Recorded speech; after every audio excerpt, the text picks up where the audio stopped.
കൊട്ടിക്കലാശത്തിന്റെ മണിക്കൂറുകളിലേക്ക് കേരളം കടക്കുകയാണ്. മുന്നണികളും പാർട്ടികളും ഇതാ നമ്മുടെ തെരുവുകളെ ഉഴുതുമറിക്കാൻ തുടങ്ങിയിരിക്കുന്നു. കോഴിക്കോടേക്ക് പോകാം ആദ്യം, അല്ലേ? അതെ, കോഴിക്കോടേക്ക് പോകാം. വളരെ തീമാറുന്ന ഒരു പോരാട്ടം നടക്കുന്ന മറ്റൊരു മണ്ഡലം കൂടിയാണ് കോഴിക്കോട്. കോഴിക്കോടെ സംബന്ധിച്ച് നമുക്കറിയാം, രാഘവേട്ടൻ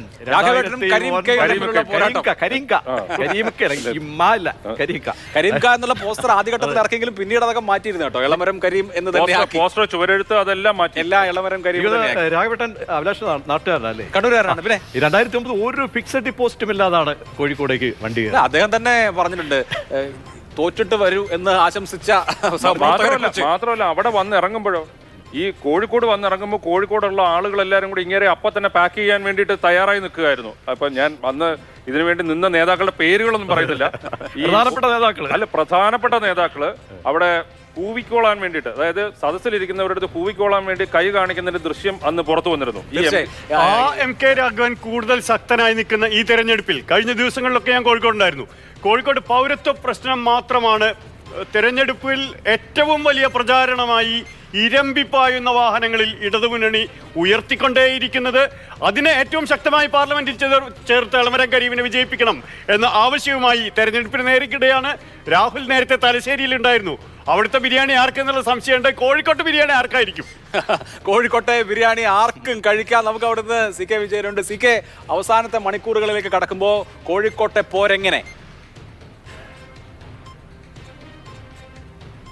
ഒരുപക്ഷെ കേരളത്തിൽ ഇത്രയും ശക്തമായ രാഷ്ട്രീയ വിഷയം ചർച്ച ചെയ്യുന്ന ഒരു തെരഞ്ഞെടുപ്പ് ക്യാമ്പയിൻ മറ്റൊരിടത്തും ഉണ്ടാകും എന്ന് സംസാരിക്കാൻ വയ്യ, എന്ന് പറയാൻ വയ്യ. കാരണം എളമരം കരീമിൻ്റെ അടുത്ത് പല മാധ്യമപ്രവർത്തകരും ചെന്നിട്ട് പൊറോട്ടയാണോ ഇഷ്ടം, ചപ്പാത്തിയാണോ രാവിലെ കഴിക്കുന്നത് തുടങ്ങിയ ചോദ്യങ്ങൾ ചോദിച്ചപ്പോഴൊക്കെ അദ്ദേഹം പറഞ്ഞ ഉത്തരം അതിഗംഭീരമായ ഉത്തരമായിരുന്നു.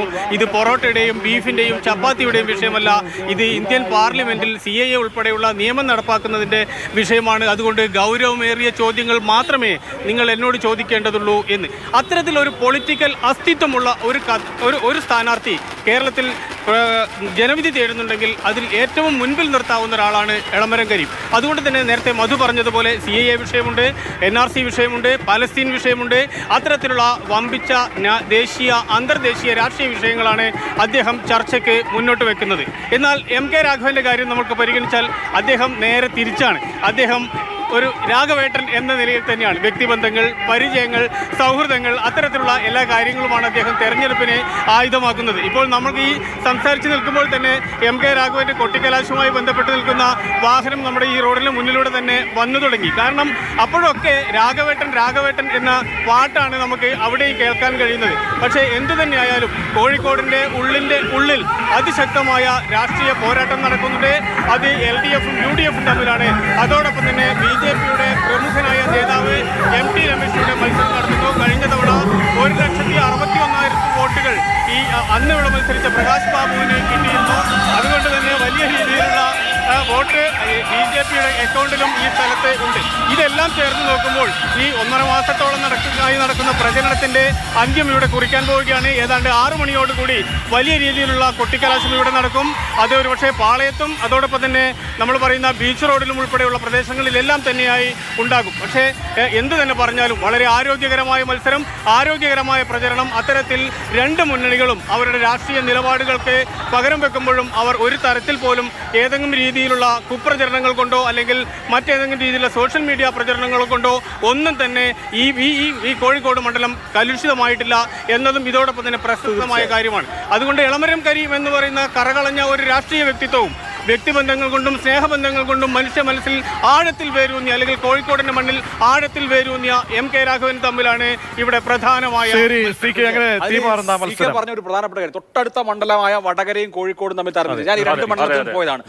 ഈ കോഴിക്കോട് വളരെ ആരോഗ്യകരമായ മത്സരമാണ് നടക്കുന്നതെന്ന് മാത്രമല്ല, നമ്മൾ ഒരു വലിയ ജനക്കൂട്ടത്തിന്റെ നടുവിൽ ചർച്ച നടത്തിയാൽ പോലും അടി പൊട്ടാത്ത സ്ഥലമാണ് കോഴിക്കോട്.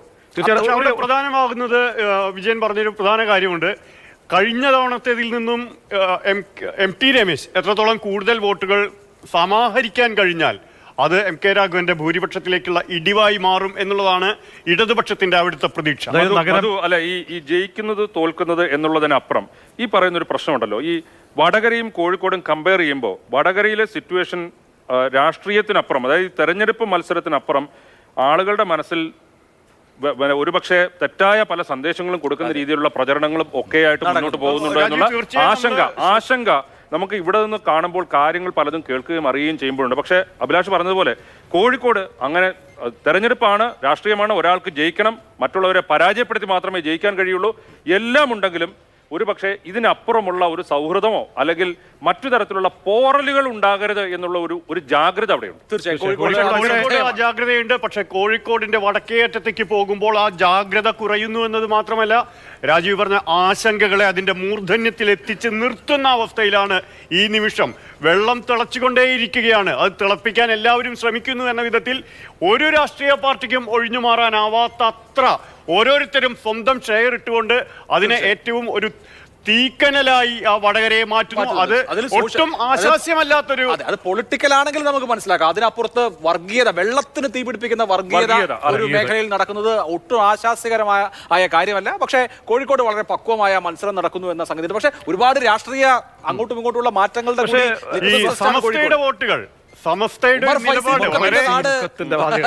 കോഴിക്കോട് എന്ന് മാത്രമല്ല, ഇപ്പോ SDPI വോട്ടിന്റെ കാര്യം പറഞ്ഞാൽ ഇപ്പോ അവിടുന്ന് അറസ്റ്റിലായിട്ടില്ല. ഇപ്പൊ പോപ്പുലർ ഫ്രണ്ടിന്റെ പി കോയ ആവട്ടെ, നാസറുദ്ദീൻ എളമരം, എല്ലാവരും കോഴിക്കോടുകാരാണ്. അവരുടെ ഒരു പ്രധാനപ്പെട്ട കേന്ദ്രം കോഴിക്കോടായിരുന്നു. അപ്പോൾ അവര് UDF വോട്ട് ചെയ്യാൻ തീരുമാനിക്കും. അതേസമയം സമസ്തയുടെ ഉൾപ്പിരിവ് ഇടതുപക്ഷത്തിൽ വടകര സ്വീകരിച്ച LDF സ്വീകരിച്ച ഒരു ടാക്ടിക് പോലെ CPM കളത്തിലിറക്കിയത് ഇളമരത്തെയാണ്. ഇളമരം സംഘടനാ ശേഷി അറിയാലോ, CATU മുൻ മന്ത്രി, പാർലമെന്റേറിയൻ. വളരെ കൃത്യമായ ഒരു സന്ദേശം കൂടി CPM ഒരു പക്ഷേ ഇളമരത്തിലൂടെ മുന്നോട്ട് വയ്ക്കുന്നുണ്ടായിരിക്കാം. കാരണം പാർട്ടി വോട്ടുകൾ ചോരാതെ സംഘടനാ ശേഷി, കാരണം കഴിഞ്ഞ തവണ കുറച്ചുകൂടി ജനകീയനായ പ്രദീപ് കുമാറാണ്. അതിനപ്പുറത്തേക്ക് CPM കൃത്യമായ ഒരു സന്ദേശം വടകര പോലെ സ്ഥാനാർത്ഥിയുടെ കാര്യത്തിൽ മുന്നോട്ട് വയ്ക്കുന്നു എന്ന് കൂടി തോന്നുന്നുണ്ട്.